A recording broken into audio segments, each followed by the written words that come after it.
Hello and welcome back to another episode of Coffee with Carl. And for those of you who've been watching for a while, you can tell that this is not my normal setup. Now, originally I was on a couch that's in front of my home entertainment center or whatever you want to call it up here in my studio. Then I moved it over to the normal set that I use for my YouTube videos, but I never really wanted to have that be a permanent place to make these videos. And what you're seeing right here is definitely an intermediate step toward making a full, whatever set. And I don't want it to be too too produced. That's the whole point of this, was to do something that's a little bit less flashy, a little bit less, I want it to look good, right? But I want it to be casual, like you and I are just chilling, having a conversation. And actually, at some point, it'd be great if I could do these live and we could talk in real time. That's kind of my goal and my dream for doing this, is to be able to have this be a legit conversation between you and I. I think that would just be fun. And so I'm sitting here in the corner of my studio, I guess. And I you know what? I guess for all intents and purposes, it is a studio. It's a weird thing for me to say because this is such a multifunctional space, right? So I have my normal set over there. Right next to me is my desk. As you can tell, I have my external hard drive and UPS and stuff like that next to me over here, and my drum set over there, and then my television / audio equipment over here. It's a weird spot, but then again, that's kind of what makes it fun. So anyway, I'm over here in the corner. I'm only using some natural light from the window here, diffused by a little bit of sheer curtain, right? This is going to prove to be a problem, I would imagine, because eventually the light outside is going to change. Today, it's a nice, clear, sunny day. So we'll have to adjust as needed. But either way, so the first thing I want to talk to you about this week is actually I had a great pickup, which I almost never talk about my audio stuff. I have occasionally, but not usually. And I've been a big fan of SVS, the company SVS. Originally, they made these big cylindrical subwoofers, which were amazing. And then they expanded out to make almost everything now. So they have amplifiers, they have streaming decks, they have speakers, they have all kinds of stuff. First SVS thing I ever bought was the SB4000, which is a pretty big subwoofer. There's one that's bigger. It's called the 16 Ultra. And now I bought that, and then I bought their Prime bookshelf speakers for my gym. And what else did I get from them? A few other things as well. I've been a fan of SVS just from the robustness of their stuff, and also it tends to accentuate the kind of stuff that I like to listen to, right? So, I like rock and I like that kind of thing primarily. So they have a sort of aggressive sound, which isn't too bass heavy. It's not too delicate. And if you've seen my setup over here, maybe I'll do a little pan or something like that. I actually have two Martin Logan electrostatic speakers, and those are great, but you have to be in the sweet spot. And for those of you who aren't audio nerds, and I am, believe me, just scratching the surface because it is way, way too expensive for me to get into. With electrostatic speakers, you have to be right in the perfect spot for them to really do the imaging and create the sound stage that they're known for. When you're in the sweet spot of electrostats, you basically can hear where everything is placed as if the band were in front of you, and even things will be behind you. It's pretty amazing, but you're kind of locked to that position, and that doesn't really work out, especially for a big area like this. I put on music, and while I'm filming B-roll or almost any time that I'm not recording, music is playing, and with the electrostats, it was well, it sounded okay, but sometimes you get some funky, weird phasing things happening. It wasn't great, so I saw that SVS is coming out with a new line for their Ultra series, and it's these funky looking cabinets which are sort of shaped like a C. And so basically, all their old stuff was on sale, way deeply on sale. So I think that originally I bought a set of their Ultra bookshelf speakers for up here. Now I got to get some stands and I'll put them on there. But I think originally they were $500 a pair or $500 a piece. And so you'd be spending somewhere around $1,000 for these two bookshelf speakers, which are great. They're worth it, but that was a lot of money, and they got marked down to $300. So almost half. And now my numbers might be a little fuzzy here. I'm not 100% sure. And so I picked those up, and those are in now. I've got them amplified. I have to get some speaker stands for them. And then I think I might even move these electrostats out of this space. And until I can find maybe a spot where I have a little small listening room in the future or something. I'm not really sure. That's the one issue with floor standing speakers, is that when you don't use them, you have to like keep them somewhere, and that's a pain in the neck. But that's my first pickup this week. We also had the launch of the Woolen Workhorse last Sunday, and now I'm going to be honest with you, it's Sunday now, and the Woolen Workhorse is going to be releasing in about 45 minutes. So I'm going to just predict that it did well. I think this is a classic looking jacket that a lot of people are going to want, and I think that it's going to sell out very quickly. The other ones have, so I don't know why this would be any different. I think this is I think they really knocked it out of the park, heat straps with this one. So being that this comes out on Wednesday, I'm just going to say it was a success. I could be so bold to make that prediction, but then we have one more, and I believe we actually originally were going to do two more, but I think we might hold off on the denim one for now and just do the lighter wax canvas for the spring/summer.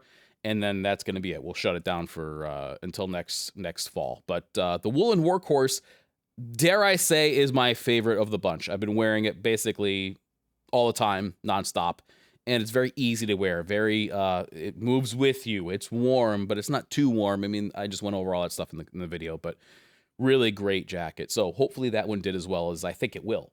Carhartt came out with a new line of ultra light sun defender clothing. That's what they're calling it. And the whole idea here is, you've seen these before. I mean, I started seeing them pop up a few years ago when I was like, why is that dude wearing a hoodie?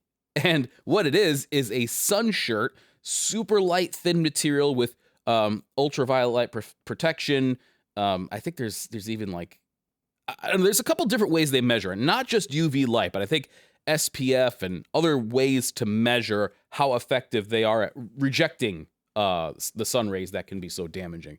And so Carhartt released a line of it, again, called Sun Defender, and they've done it in a couple of different models, and I'll kind of go through them here. So first, they have their long sleeve. It's just like a graphic t-shirt. I actually have one of these from another company, which is great for this particular use. And these are all in lighter kind of colors, again, so that you're not attracting the sun rays. They're meant to be used when you're out in the sun all day. They also have it's a Force Sun Defender lightweight relaxed fit shirt. Basically, it's a short sleeve collared shirt. Looks great. And I think they actually really nailed it with some of these colors and patterns. Very appropriate for this time of year. I'll probably pick up one of these. They also have a hooded version, of course, and then they have a women's version. And also, it looks like they have a short sleeve shirt, which is like white with a blue logo on it. I'm not sure if this comes in other colors. Let's see. Now, these start at $30 because I think there's a lot of technology that goes into them. I mean, when you get a normal t-shirt, usually they're pretty cheap, but this is sort of a specific use case. So it looks like it is available in white, black, a Sedona orange, and Gulf blue. I mean, there are a lot of jobs that are outside all the time, so this would probably be perfect. And again, just protecting your skin, because again, skin cancer, melanoma, all that stuff, you don't want to get your skin scraped. It's no picnic. I haven't had it done, but I have had family members who have had it done, and messing around with the sun is not a wise move. So this might be a good thing for the summer. I'm going to start off right at the top with something crazy, and this is from the company Kapital. Kapital has pushed the limits since I've known about them. They've done just wild stuff. And oftentimes you look at it and you go, wait a minute, did ChatGPT try to design a jacket or whatever? Because they're so outlandish. But I love that, and I applaud them for pushing the envelope. And occasionally they come up with something that could really be worn in everyday life without looking like a lunatic. And actually, this might be one of them. So what we have here is the black T-Core Boro Spring. First jacket. I don't know what all that means, but I do know that this thing looks absolutely crazy. Now, when you look at it, especially these detailed shots, it looks like something they may have unearthed from a tomb somewhere. But holy moly, talk about character. And again, I'm not sure this is for everybody. Matter of fact, I'm just going to go ahead and say this is not for everybody. I mean, come on, look at it. So it says here, a jacket made with Kapital's original Boro processing technology from the factory in Kojima, Okayama Prefecture. An original fabric that has been generously infused with over 30 years of processing know-how that has evolved from the damage of jeans. It's amazing. It's amazing what they've done here. And I don't recommend that you get it. I don't think this is going to be the move for like 99.9% of people, but you gotta give it to Kapital for making something so wild and crazy and unique. And I could see taking this sort of formula and maybe toning it down a little bit, bringing that price way, way down and having some sort of a version of it. But T-Core in a fabric, wow. I mean, it just blew my mind. I had to tell you about it. Russell Moccasin came out with what I believe is their first women's boot. And this is the Diana Bird Shooter. Now, it says Premier Build, and I'm not sure exactly. I mean, I clearly have done my homework here, but it looks like I think that the Premier Build is something that is more or less like a made-to-order type of deal. You know, you'll put your order in, you'll have to wait, you'll put your sizing in, and they'll make it. I know if they have an off-the-rack line, right? So the stuff that's in stock that you don't have to wait for. Now, Russell Moccasin is one of those companies that I have not purposely ignored, but I am definitely paying more and more attention to and placed an order for a pair for review because they have a great history. A lot of notable people have worn them, and they also have a method of construction which, if I'm not mistaken, is patented, and there's really nothing out there like them. Now, some people may say, you know, Rancourt or Maine Moccasin or something like that. But from what I understand, when it comes to waterproof, all leather construction, this is the way to go. And if you like the Russell Moccasin look, there simply isn't anything else out there that's really quite the same. So they got now a ladies boot. And what's cool too is that these from far away or not even really that far away, they look like just a really decent mock toe, but no wedge sole on these, sort of a commando lugged sole similar, and they look spectacular. You're gonna pay for it though. These are $700. This is usually where I like to interject and just say, because these things are so expensive, I'm not suggesting you get them. I'm not suggesting that anything else out there is lesser than. I always get comments on these videos, people saying, well, how could you recommend, a $700 boot or a $2,000 jacket? I'm not. I'm talking about things that are new and noteworthy. And if I'm doing this weekly, look, a lot of the things like those Carhartt $30 shirts, they don't come out every week. So I'm talking about the interesting new stuff. And I hate that I have to keep saying this, but a lot of people aren't getting the message. And I'm not saying that you have to get this kind of stuff. I'm saying that it's out there. And hopefully people are doing the smart thing, saving up for the piece that they know that they're going to want, or they're just waiting for that particular thing, and then it comes out. And then they're able to get it. So next up, we have, this looked really great because, again, getting into the warmer weather, having stuff that fits that, that look. We have an open collar Madras shirt. Now, is it Madras? Is it Madras? Is it some combination of the two? I don't know. I probably pronounced it wrong. But this is from a company called Beams Plus. It's $170, which again is expensive, but not out of the stratosphere, right? But I love the color on this, and I think it looks really, really good, and could be a fantastic summer option. Now, 100% cotton Madras, I don't know, fabric.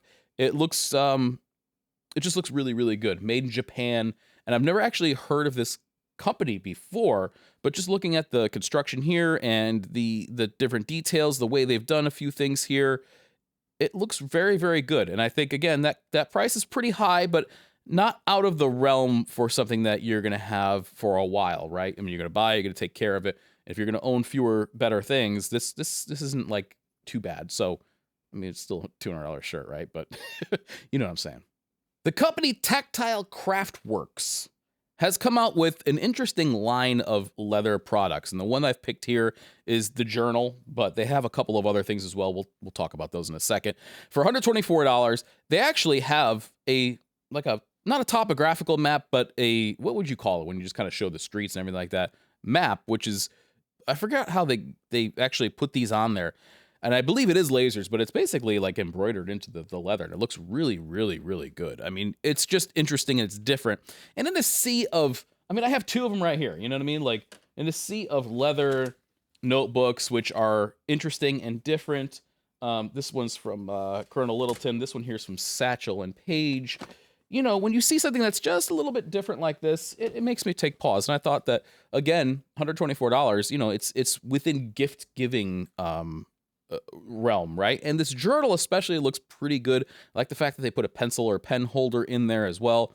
The map is of Houston, Texas. I should probably mention that. I mean, like, for some people that won't mean a damn thing, and it's probably really cool if you live in Houston, but it'd be neat if they could do something like this with, you know, I mean, the capital city of every state or something like that. I mean, I don't think that that's even maybe remotely possible, just because you'd have to have 50 variations of the same product, and with a smaller company, you know, that might get a little crazy. So it looks like they have a couple of other ones as well. They have a journal that has a pine tree on it. They have a passport wallet with, again, that Houston map on it.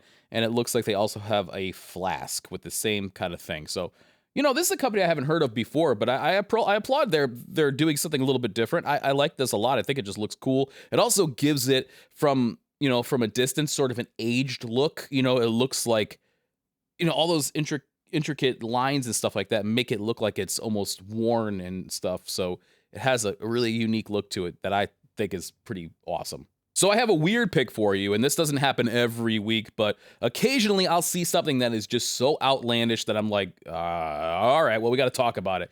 And again, since we started this episode with something from Kapital, or was it Carhartt? Well, either way, Kapital appeared in the beginning.